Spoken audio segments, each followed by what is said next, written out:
And we're live. Go for it. Good morning, good afternoon, good evening, wherever the heck in the world you are. It's the Gorilla Comics coming to you live with our main guy, our main man of the hour is none other than London Paul from the SiriusReport.com. And folks, if you have not gotten a chance to go to the SiriusReport.com and subscribe to the member list, their special membership, you need to do it. It's $4.75 per month for less than the price of a cup of coffee from Starbucks.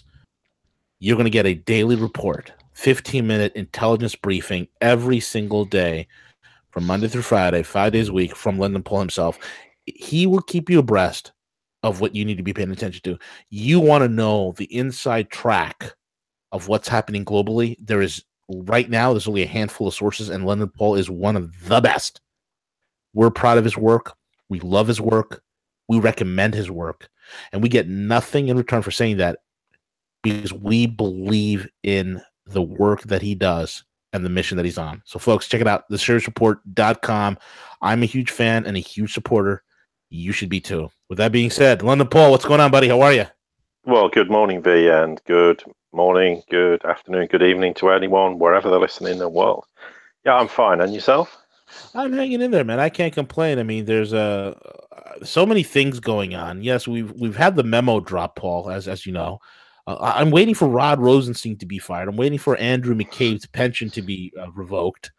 I'm waiting for real action. So I don't know if it's around the corner or if I'm being too optimistic or whatnot. I would like to see some things done. I mean, there are people that are talking about Mueller should stop his investigation, but then there's another corner. I just recently thought when I was this morning brushing my teeth, I said, well, what if Mueller is not supposed to stop? What if he's not really investigating Trump? He's really investigating the bad guys.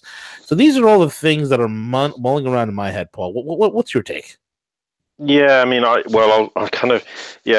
spent a couple of days not actually bothering with the Pfizer memo, and then spent a bit of time yesterday and sometime today just to went through it. I mean, the document itself, it raises two main points where there's concerns about the legitimacy and legality of certain Department of Justice and FBI interactions with the Foreign Intelligence Surveillance Court, which is the FISC.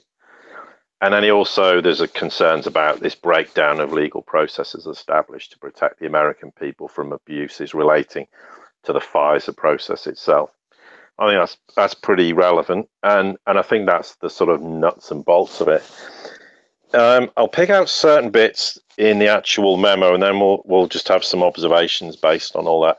I mean, it says in October the 21st, 2016, obviously the DOJ and the FBI saw and received this Pfizer probable cause order that authorized surveillance on Carter Page, and that was from obviously the FISC.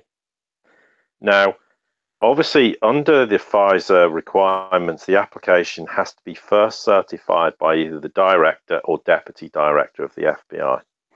And then, if then required, the approval of either the Attorney General or the Deputy Attorney General or the Senate confirmed Assistant Attorney General. Now, obviously, the FBI and the DOJ obtained the initial Pfizer warrant, obviously targeting Carter Page, and then they had 3 Pfizer renewals from the FISC.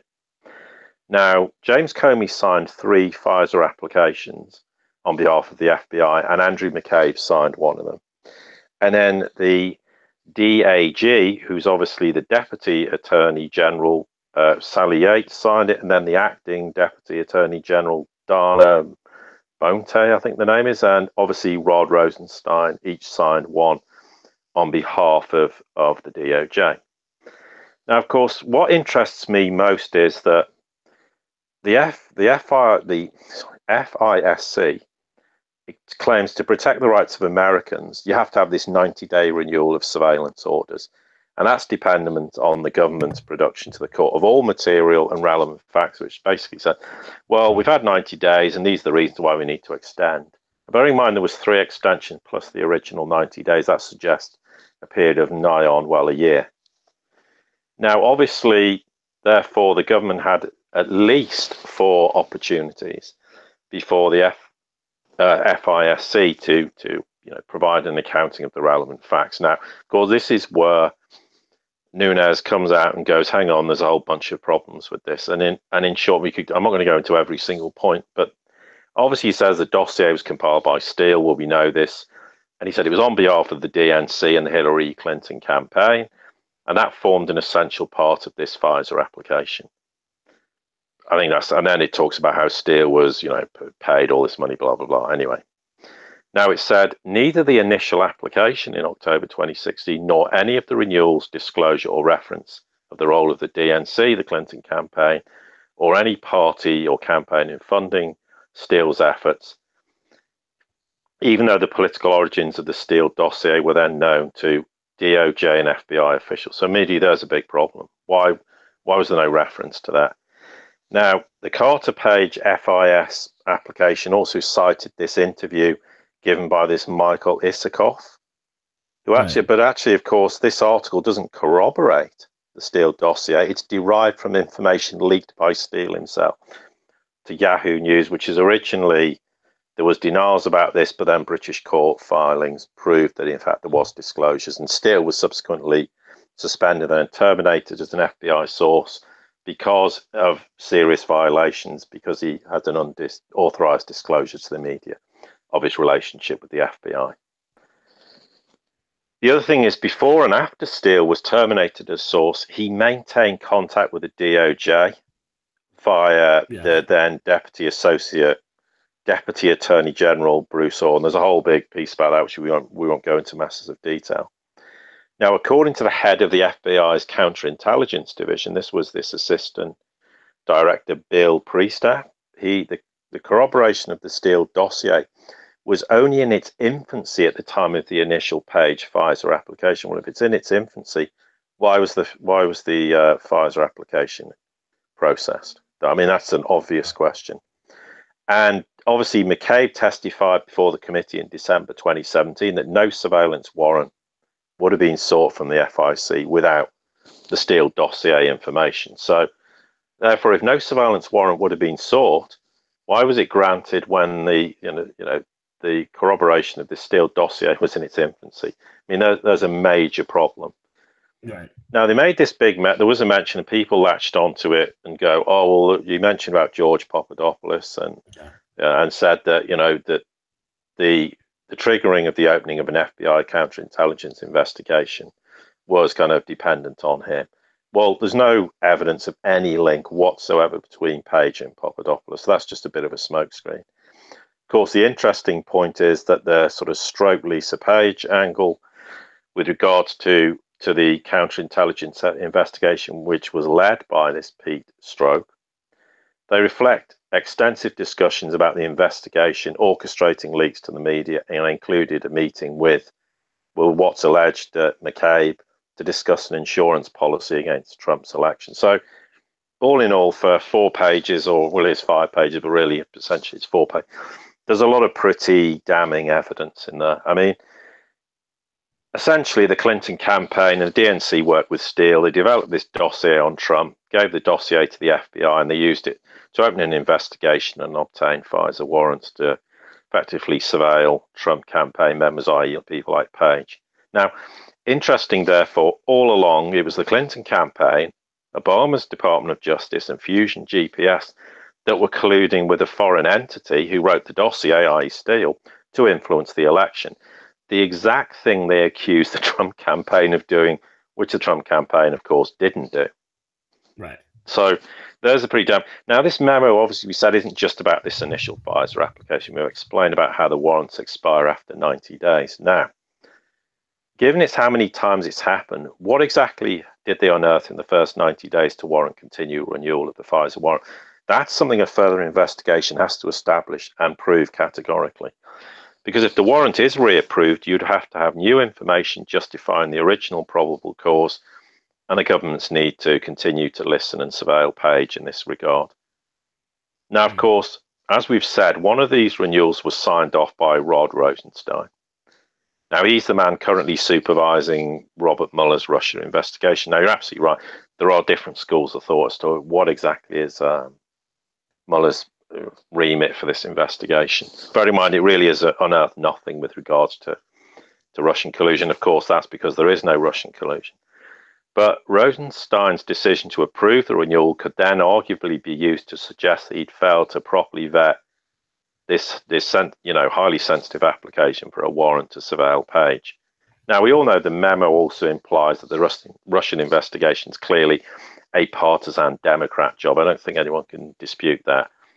So by bringing Rosenstein into it, it also ends up being passively indicting the man currently in charge of the Russian investigation.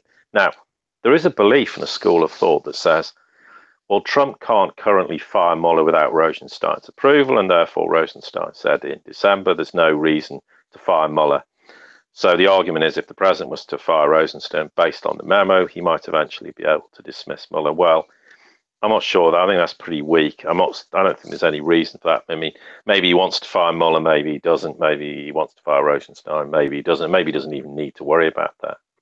I'm not sure it exactly relates specifically. I think there's a lot of conjecture about that. So what's the overall outcome of this? Well, there's two options, really, in very broad terms. The FBI is going to get hauled over the coals and absolutely slammed.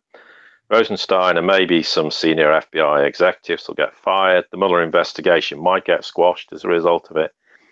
Or the alternative, which I don't think will happen, is everything just fizzles out.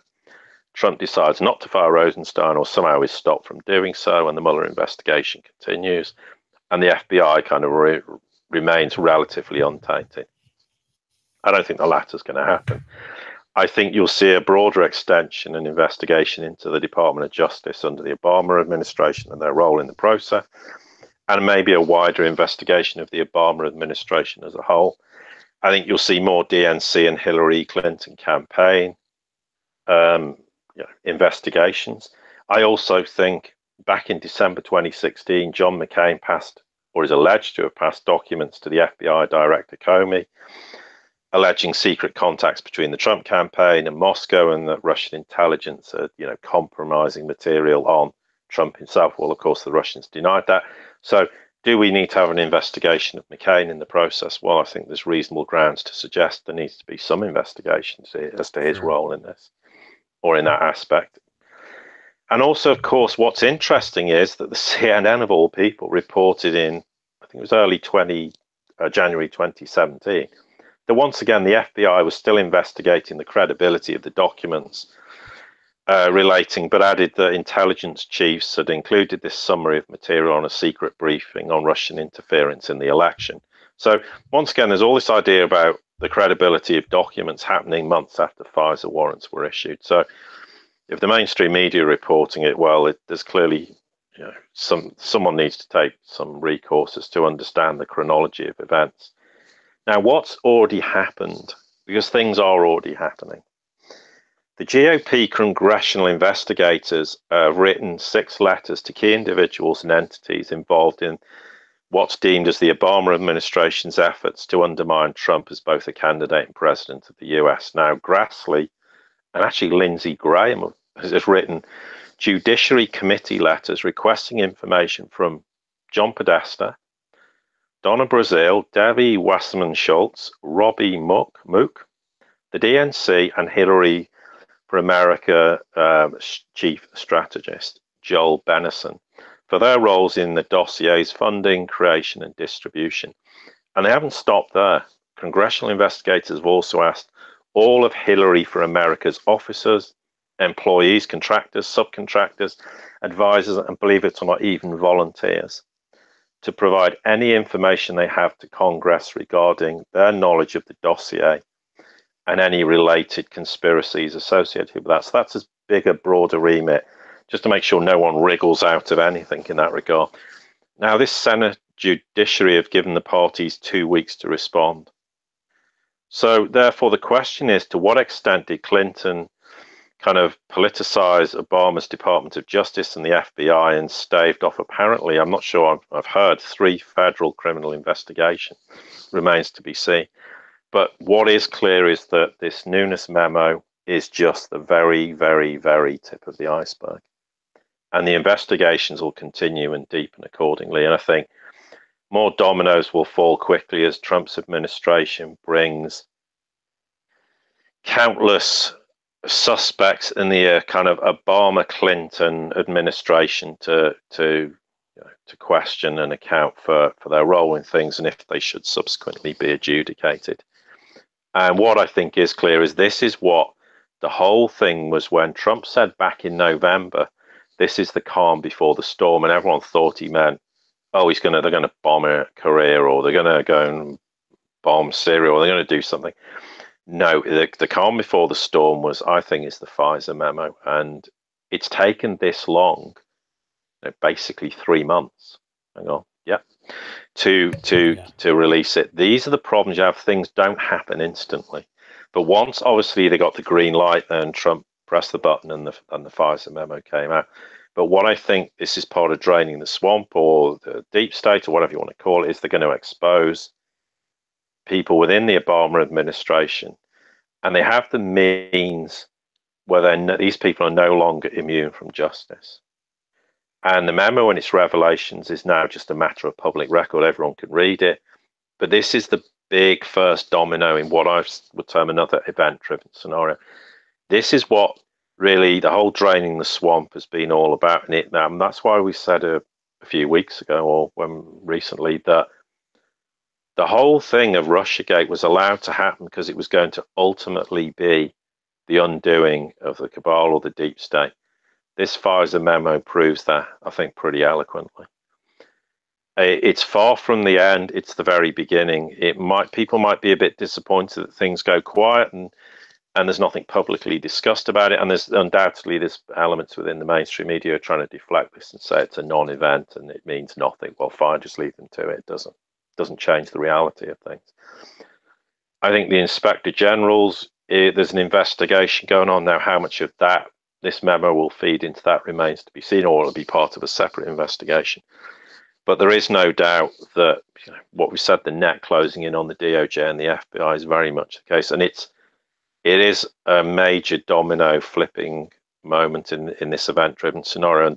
And this is the catalyst that really gets the ball rolling. And it's taken, as we say, a year and a couple of weeks since the inauguration in January 2017 of Trump. But this is an important moment, and it's the very start of a whole series of developments.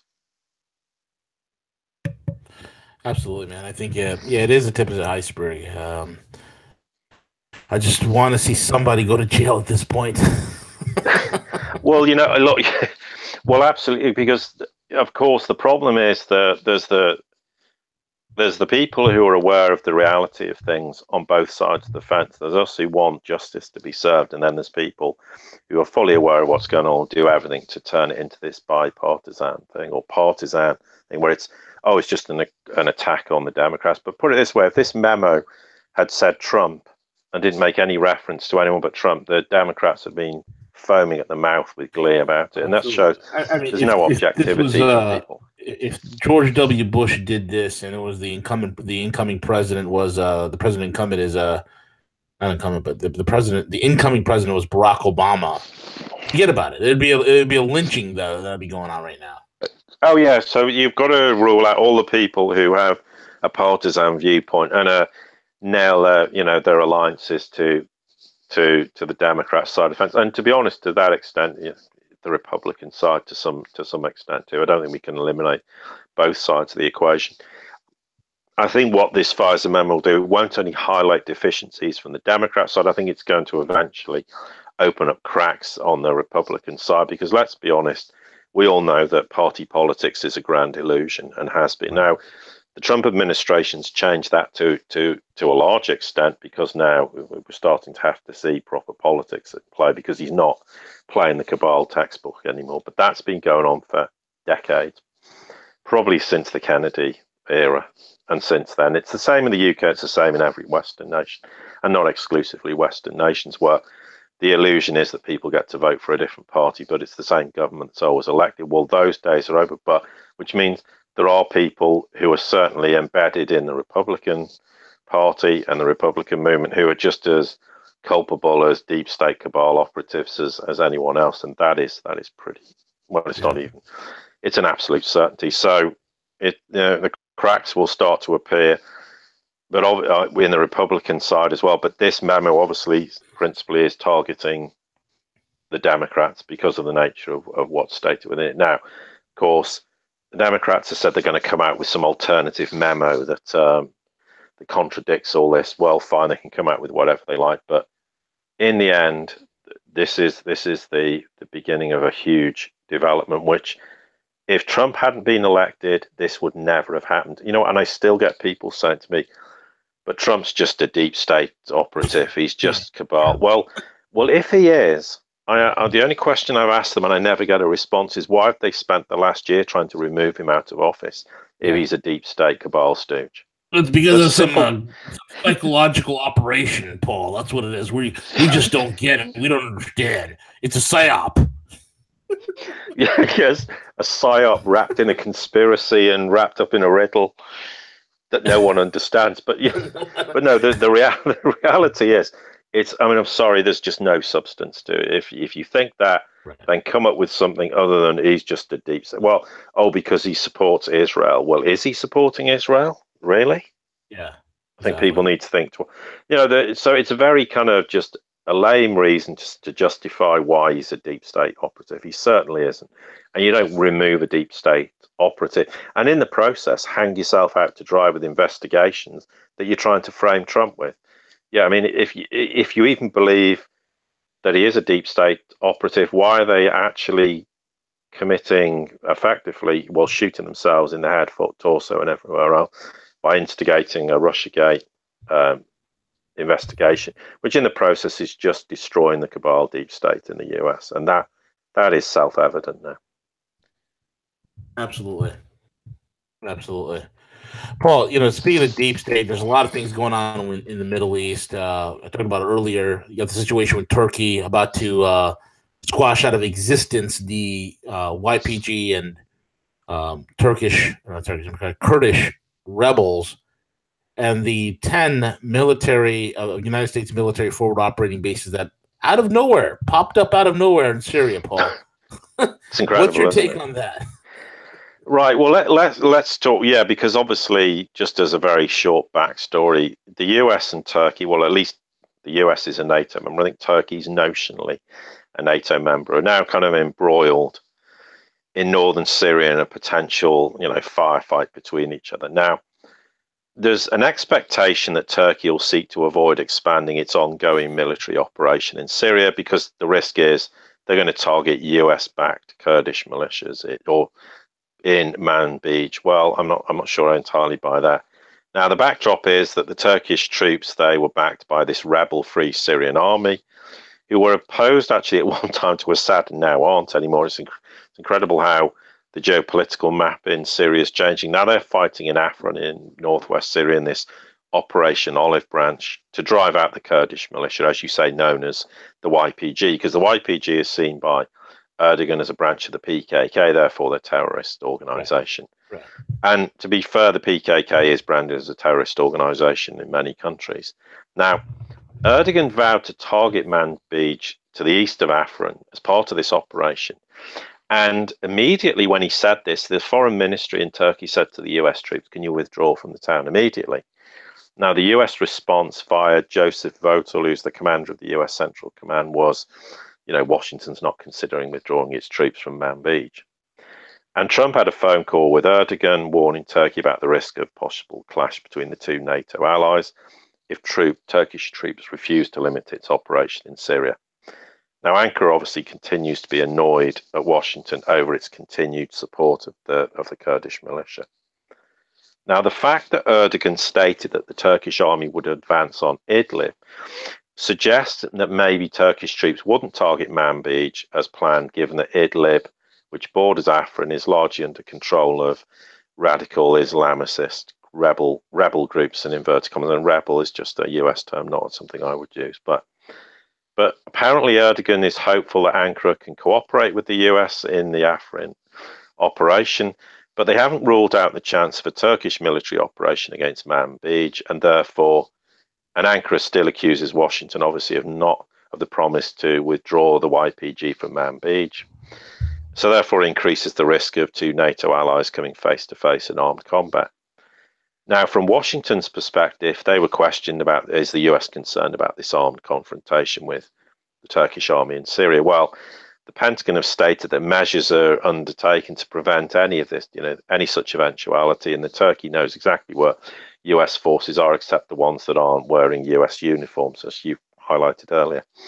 And according to US sources, the only US partner in Manbij is the Manbij Military Council.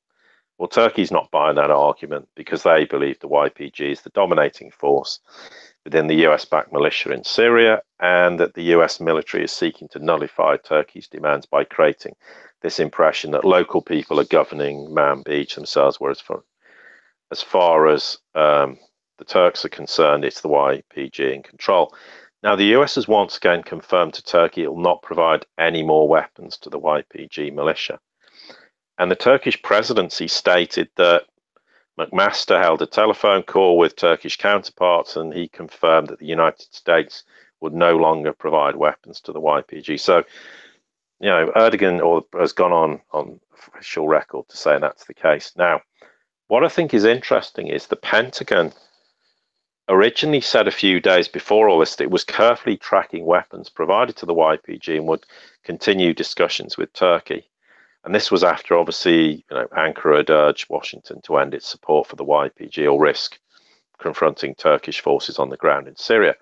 But almost immediately, Erdogan said that Turkish forces would remove Kurdish fighters from the Syrian border and they'd push all their way east to the frontier with Iraq, which would have meant the risk of confrontation with the US forces allied to the Kurds was an inevitability. And then what do we see? McMaster spoke to Erdogan and the US is backing off, providing arms to the YPG in totality. So it kind of suggests that whatever Ankara is saying, Washington's taking seriously and going, we can't end up with this situation with respect to face-to-face armed combat. But of course, as well, Ankara and Washington have disagreed. They had a phone call. And the White House said that the Trump had urged Erdogan to curtail the operation in Syria, while Turkey said Erdogan had told Trump that the US troops should withdraw from Manbij. So you take that with a bit of a pinch of salt as to what the reality is. But also there's belief that the US and Turkey are in close coordination to avoid misunderstandings. But there is still a serious risk that you're going to see US forces directly in combat with Turkey. And to be honest, I think when push comes to pull, Ankara will not back down. And if the US are standing in the way, they will just take whatever action they deem necessary, which geopolitically I think would probably spell the end of any relationship between Ankara and Washington, as weak as it is, and it would be a severe dent to NATO's aspirations. Yeah, and I think globally. What do you think about the idea? Like I've always thought of Erdogan as the wannabe sultan of the resurrected Ottoman Empire. If he were to attack U.S. forces and were able to injure, maybe even kill U.S. forces or take territory that's been held by U.S. forces, that's winning major brownie points in the Islamic world, wouldn't it?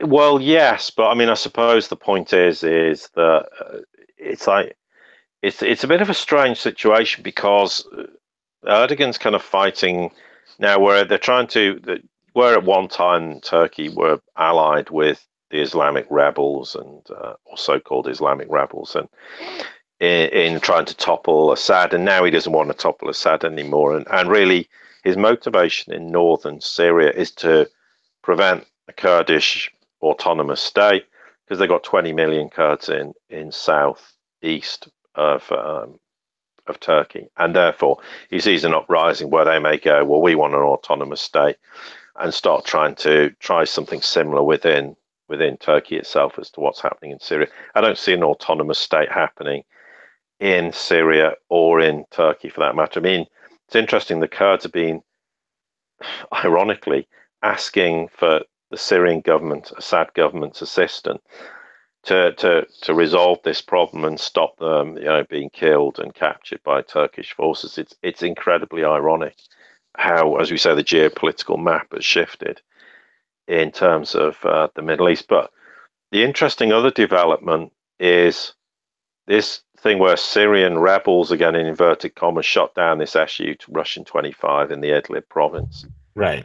Fortunately, the pilot ejected and he fought with rebels. And then this shows, I mean, no one's particularly squeamish about things, but apparently he blew himself up with a grenade when they got close to him. That is how fearful these, anybody is of being caught by these so-called rebels, that you would resort to doing that. Shows just how much fear you must have to be captured. Now, what's interesting is that Russia's ordered its planes to fly higher to avoid being shot down by these sort of shoulder-launched anti-aircraft missiles.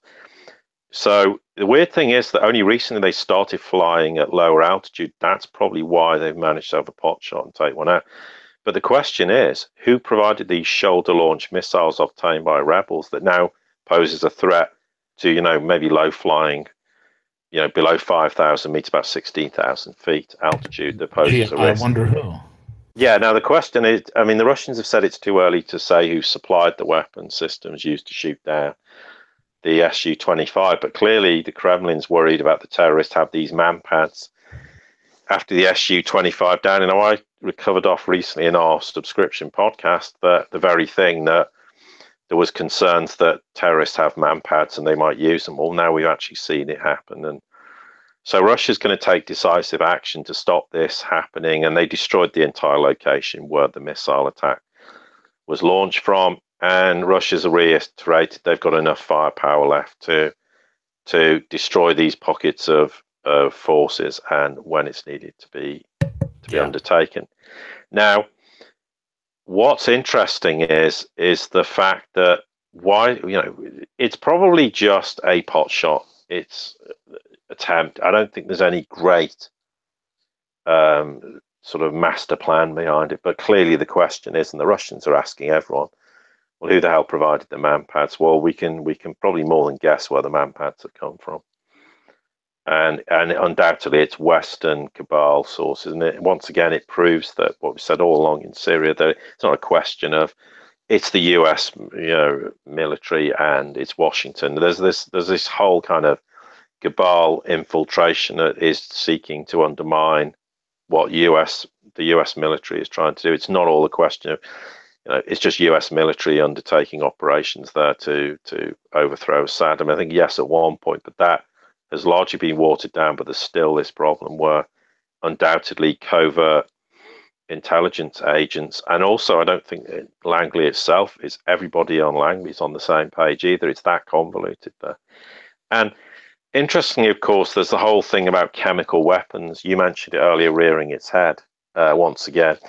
Some justification for attacking Assad because of chemical weapons. Well, the interesting point is Mattis, of all people, said that whilst the US military is concerned about the use of sarin gas, he actually admitted they don't have any evidence. Now, correct me if I'm wrong, but wasn't an attack launched last April against the Syrian airbase because Assad had used sarin gas? Chlorine gas or some sort of gas. So apparently they don't have any evidence now, but they did then. So obviously the evidence disappeared in a puff of bullshit, which is probably exactly what happened. So, and what he's apparently is saying that other groups on the ground, these NGOs and fighters on the ground, have said that sarin's being used, but we're still looking for evidence. And of course, what did Mattis not provide any further details on the reports of the use of sarin gas he was referring to, because basically there is no evidence. If these groups had evidence, and we know this to be true, but it's interesting how Mattis is toning the whole argument down and going, well, actually, we don't have any evidence, because they know full well it's a load of, well, choose any adjective you like. I mean, exactly. Well, a load of baloney. It makes perfect sense, Paul, that after Bashar al-Assad and his forces, along with the Russians, have liberated nearly 100% of Syria. At this point, when he's winning overwhelmingly, when his back is not against the wall, at this juncture, he's going to use chemical weapons. That just makes so much sense. Yeah, I mean, exactly. I mean, it's just exactly, what else would you want to do at this point in time? Exactly. But I mean, I think it just comes back to the point that the whole purpose of even from a deep state perspective in northern Syria is not. It's not even about the Kurds getting an autonomous region, although it could be an autonomous region that the cabal could control over. But what it is really amounts to, and it's not going to happen either. They are trying to create this corridor that stretched all the way through northern Syria, and then so they had, and this is why they tried to instigate the whole coup attempt in Lebanon to try and overthrow Hezbollah and the government and create civil war. Because by creating a civil war, they could then set up exactly what happened in Syria on the same scale, try and flood the area with the terrorists instead of not rebels by any stretch of the imagination. And why? Because it would free all the land going to the Mediterranean Sea. That is what this was all about, and it failed. Now, the question is, from the US perspective, whatever side of the fence you're on, but particularly from say, the Trump side of the equation, is they're now landlocked. They can't get through via Lebanon. They can't go to the east through Iraq. They certainly can't go through Turkey. So even if they create an autonomous state, they're never going to be able to fly a single aircraft out of there because the other nations could rightfully just shoot it out of the sky or whatever they want to do. And they're totally landlocked. So they have no way of, they may have all this oil notionally for argument's sake, but what are they going to do with it? They can't do anything with it and that's why they had to open the corridor all the way up to the Mediterranean Sea. So I think it's one of those situations. This is just something where the US is just going to have to walk away from there, just get out of it, but resolve the problem and don't allow the whole Kurdish situation to create an enormous bloodbath in both southern Turkey and also northern Syria. And resolve the problem, but don't exacerbate the problem and create the circumstances for an autonomous state that, even if you were to create it, would serve no purpose whatsoever. I mean, it'd be like you and I creating a country in the middle of the US and claiming that we can function. It just simply is impossible. If you're totally landlocked, you just couldn't do it. So therefore, it's utter nonsense. And we're using the example of putting it smack in the middle of the US because that's exactly the situation you'd have geographically with creating this autonomous state in northern Syria. So it's just a complete nonsense, and it's never going to happen now. And the question is, what does the US do to back out of this? And largely this comes also, sort of sidestepping Syria, but it's exactly the same thing. There's all the hot air rhetoric coming out about North Korea again. But the reality is North and South are seeking to restore relations, and they've gone some way to doing that, and the back channels are carrying on strongly. And even the North talking about reunification, and it genuinely means reunification. Okay, we're some way off that, and we've said that before. But what do we also find? North Korean foreign ministry delegations heading to Moscow for talks over mutual cooperation. This is the real reality of what's going on in North Korea. Not all the rhetoric that the US is going to start blowing North Korea.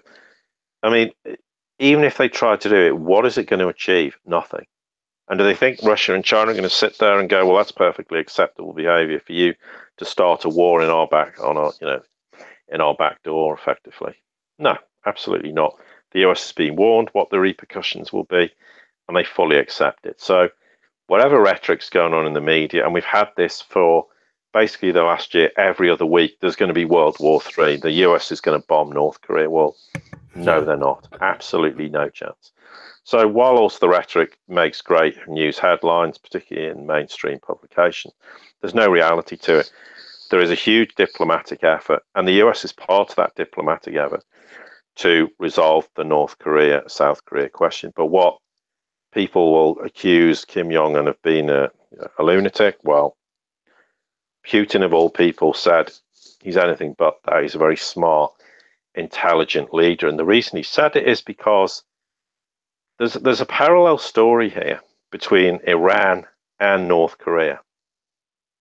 Now, we had the whole Iranian nuclear deal, and for decades, the Iranians were sanctioned. And what did they do? They allowed the rumors to be fueled about an Iranian nuclear program, and it got escalated even a bit further.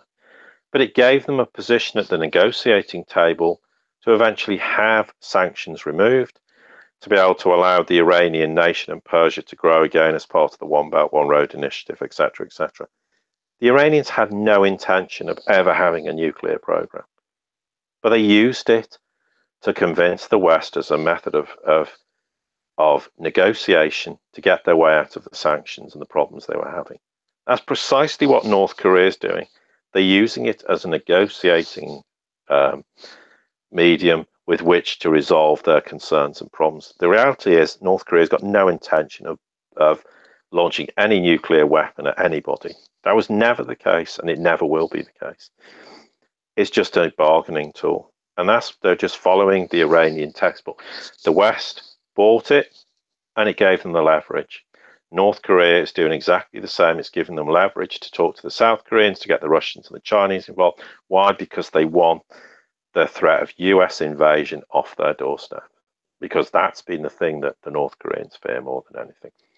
They don't, and that would be more of a preemptive strike or an invasion, neither of which will happen for exactly the reasons as we stated earlier. But it's all part of a game. And the North Koreans are playing the game, and that's why Putin said what he said about Kim Jong. And it probably surprised everyone in the West, and people go, well, Putin would say that because the Western media picked up on that and used it as something to throw back at Putin. But Putin doesn't go around suggesting people are intelligent when they're not, because he knows what the North Koreans are trying to do, and to resolve a very sticky problem for themselves. And as soon as the North Koreans have a potential threat and the West believes it, then you have to take them seriously. You have to get them at the negotiating table. That's all this is about. And ultimately, history will prove in the future that we're some way off that, but eventually North and South will resolve their problems. They'll restore relations. Ultimately, there'll be unification.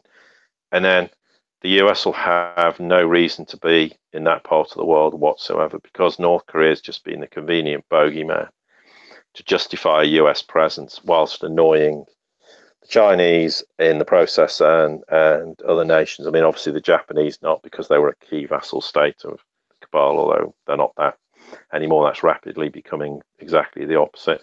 South Korea, the same. But that's what it's all about. You have to have bogeymen in certain parts of the world to justify their presence. When that's gone, the US military will no longer be there. Exactly, especially that now we're in the race against time, Paul. Interest rates are starting to rise. The specter of a bond trouble is right now upon us. It's no longer some sort of far off ideal or some idea, but it's actually happening. Paul, you want to comment on that and the fact that the dollar right now is on borrowed time?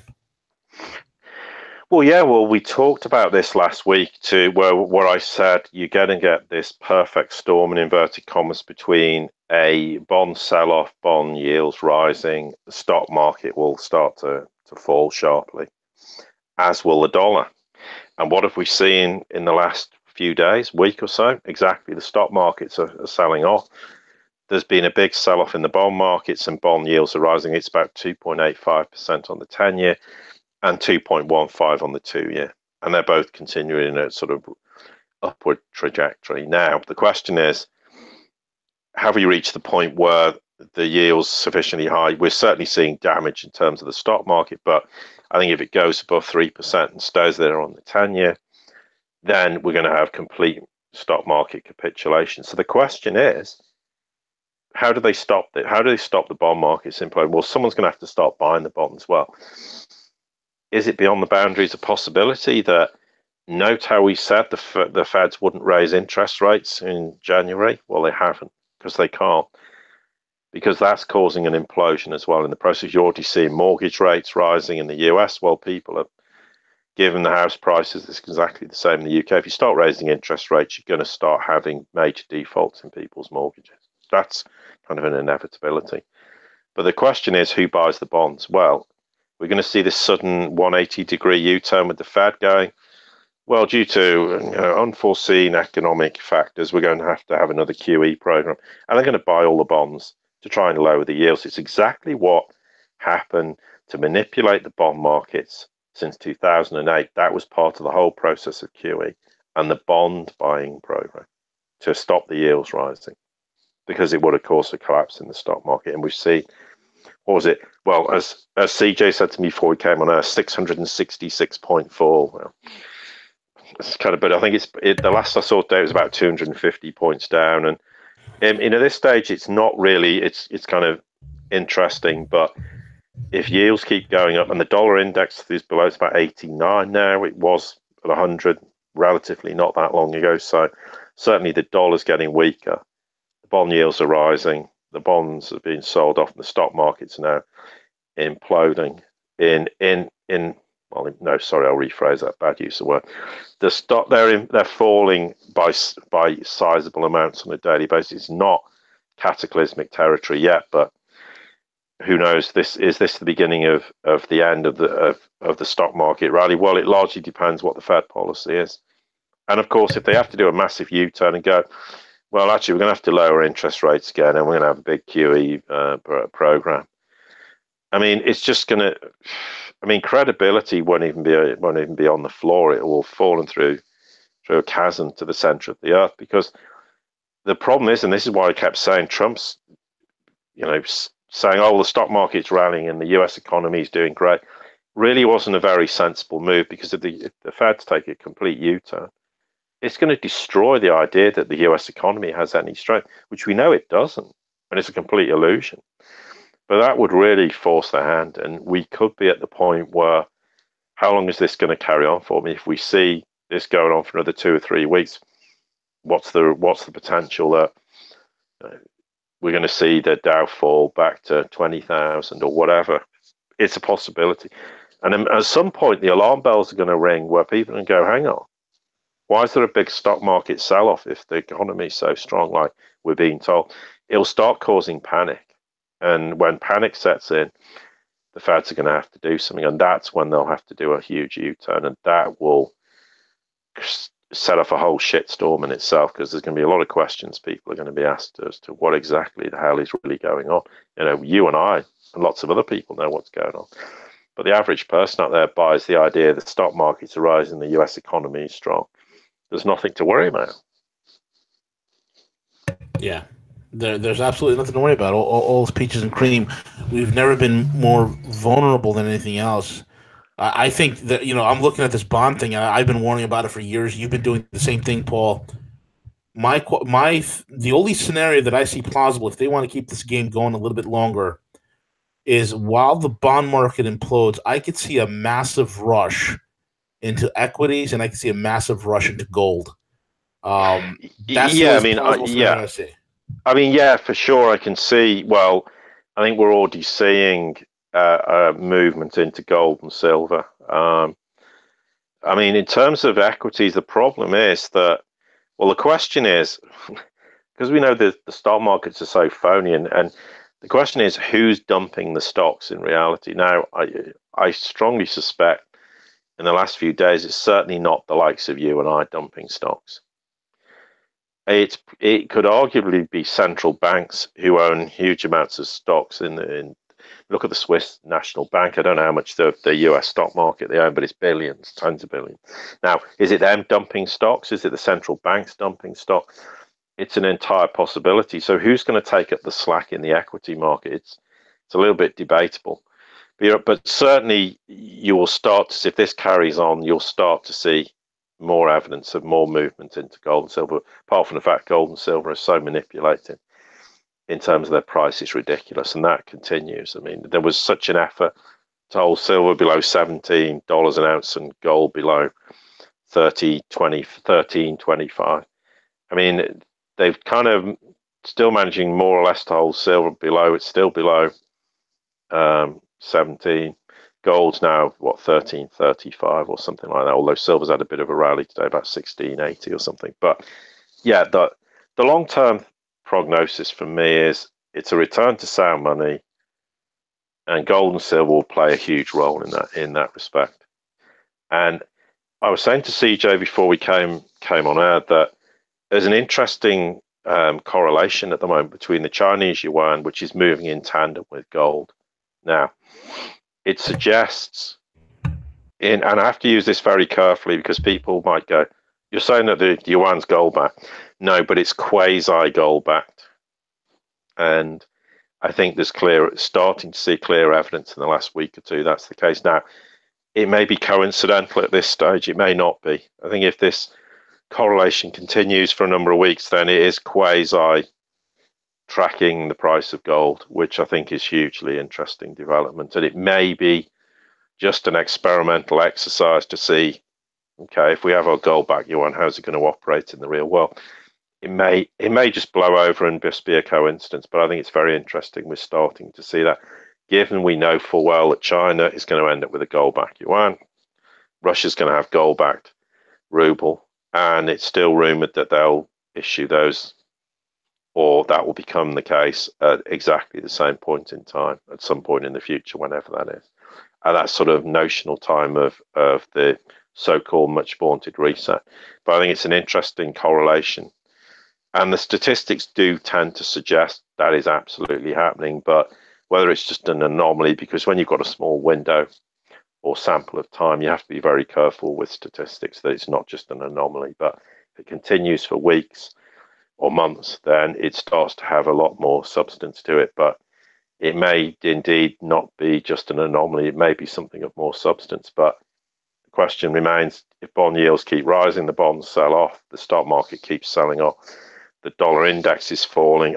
As I said, I don't think any time in history that's ever happened. And the question is, how do you resolve the problem? But the only way you're going to resolve the problem in reality is, yeah, as you say, you could get someone to pump up equities, or maybe central banks will be forced to buy up more equities in the process. But the question is, who's dumping them now? Well, I suspect it could be central banks. So that seems kind of counterintuitive, but I can't prove definitively who's dumping them.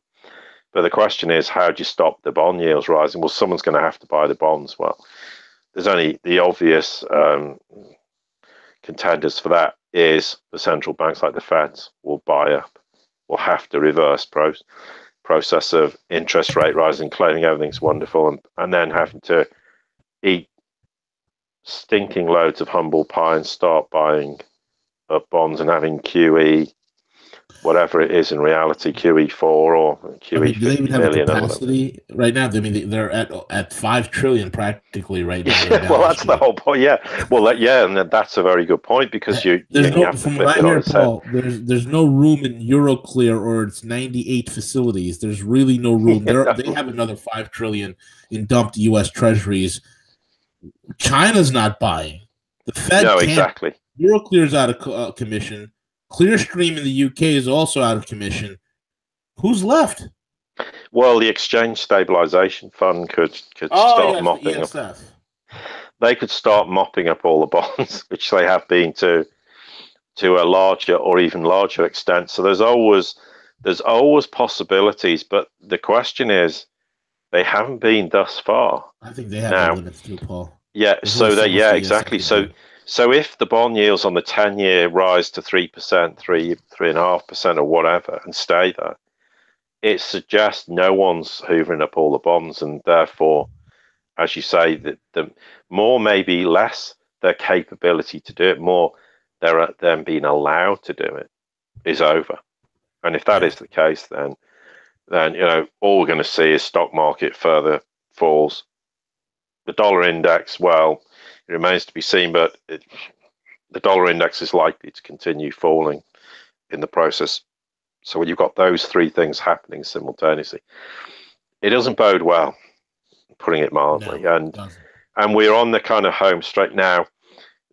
We said last year that we expected, sort of back end of last year, we expected to start to see this bond sell off and what would happen to the stock market. Interesting, it didn't happen until we got through to sort of early February.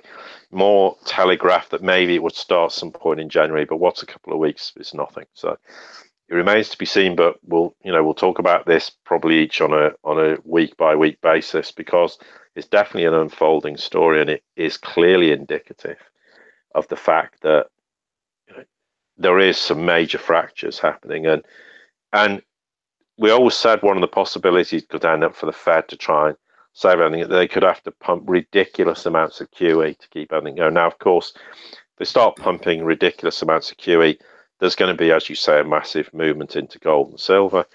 And of course, the whole issue of hyperinflation starts to rear its head too. So they're kind of damned if they do and damned if they don't. But we always knew this because that's the whole point with QE and zero interest rate policy. Everything's been fudged. Right. And you can only do it for a few months, do it for more than a few months, and you're screwed. And you'll get to the point you can't raise interest rates. And if you allow low interest rates to continue, you're going to wreck the economy even more. And that's precisely why the real economy is being wrecked, because of QE and low interest rates. So same process will apply if you try to raise them now, because businesses simply can't operate. And the other thing we should mention, which we haven't covered off, is what is this bond sell-off going to do to the junk bond markets?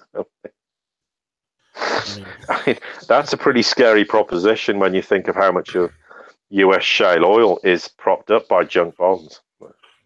Oh my God! I mean, there's such a strong correlation between people don't realize oil and the oil industry is the most financialized commodity in the world. It really is. People don't understand that this is a very bad tie-in between oil and junk bonds. It's massive. It's a time bomb waiting to go off. Yes, yeah, very much, and that's another sort of consideration. But I mean, I think it's kind of sort of ironic that this all started to become obvious the day that Yellen leaves the Feds, and I think the truth is that I don't think there's anyone inside the Feds who doesn't in reality know what's coming, and it's the question as ever is what can be done to minimize the collateral damage, because there is going to be collateral damage. Now, in terms of the US economy, there's obvious reasons why a dollar collapse, how detrimental it's going to be to the US, never mind everything else. Well, we come back to the point that Russia and China are prepared to backstop the US and work with the Trump administration, provided the swamp's drained and gone. That's precisely why the only real objective for the Trump administration is to get the deep state cabal removed. Because once they've gone, the US has got a great chance then. It's a long process of restoring their economy, rebuilding the nation. And they will have Chinese and Russian support in the process. And then the US can fully integrate into the One Belt, One Road, which they will do eventually. And they can begin the rebuilding process. And largely, it's a kind of problem that the US needs to already be rebuilding infrastructure. They just simply can't do it, because you can't do it when you've got this cabal menace still stalking notionally, not the corridors of power as such, but certainly having an onerous influence over US politics, both more so internationally than domestically. But certainly the Trump administration has been largely thwarted. I'm not agreeing with everything they've done, far from it, but that's not the issue. The issue is get rid of the cabal, then the US has the opportunity to rebuild their economy. But the collateral damage in the process is, how do you manage it? I mean, if you and I were to sit there with a bunch of other people and say, okay, we've got control of the Federal Reserve, we can do the right things, what exactly are we now going to do to resolve the problem? It's an absolute nightmare, because we know whatever we do is going to cause intended problems. And you're kind of damned, as I say, if you do, and damned if you don't, in terms of what you do to interest rates, etc. But certainly there is a need to resolve that problem as quickly as possible. But at the moment, it's a very difficult sort of economic hot potato to handle. I agree wholeheartedly. Very well said, Paul. Your closing comments and how people can follow your work. Good.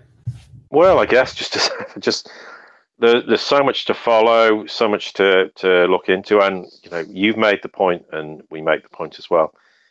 It's an international issue now. It's not what goes on in any country more than anyone else, but that's why we have to look at things internationally and geopolitically and geoeconomically and everything else, because that is exactly where we are. So when something happens in Syria, or something happens in Afghanistan, or happens in the Far East, or happens somewhere in Europe, they're not all individual discrete events. They're all very much tied in with what's going on. So it does make trying to keep an eye on everything pretty challenging, but that's what we're all trying to do in the process, and we do it to the best of our ability, but we can't cover off everything, because there's only 24 hours in the day, and from from the Sirius Report's perspective, there's only Lisa and I doing the work, so it makes it very, very difficult for us to cover. We do as much as we can, and obviously, yes, we've got the website, thesiriusreport.com, SIRIUS.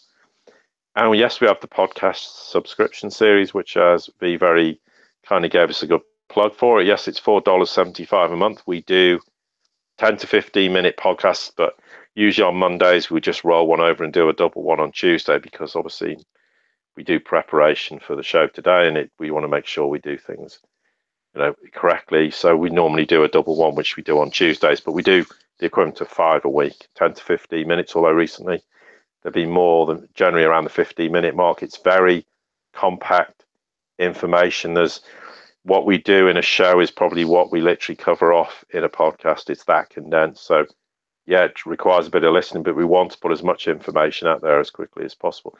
And we do have a track record of getting things correct and making predictions about what's going to happen in the future.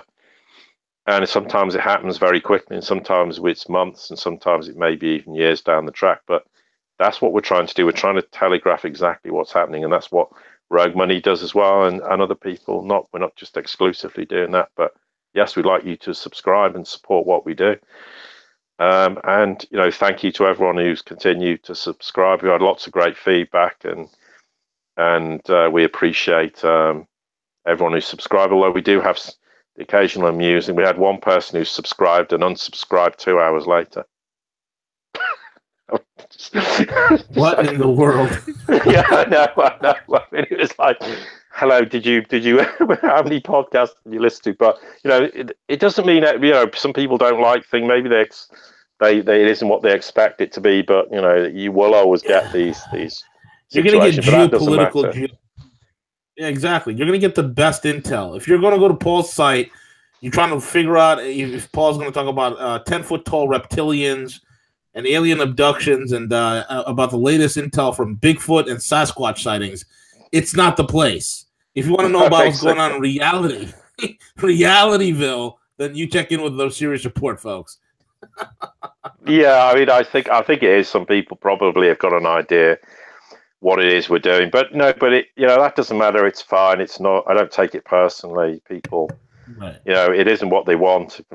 It's not a problem. But we do try to stick to reality, and I think what proves what Rogue Money's doing, what we're doing, and other people are doing is reality is playing out here. For all the other stuff that people have come out with, how much of that do you actually see unfolding in reality?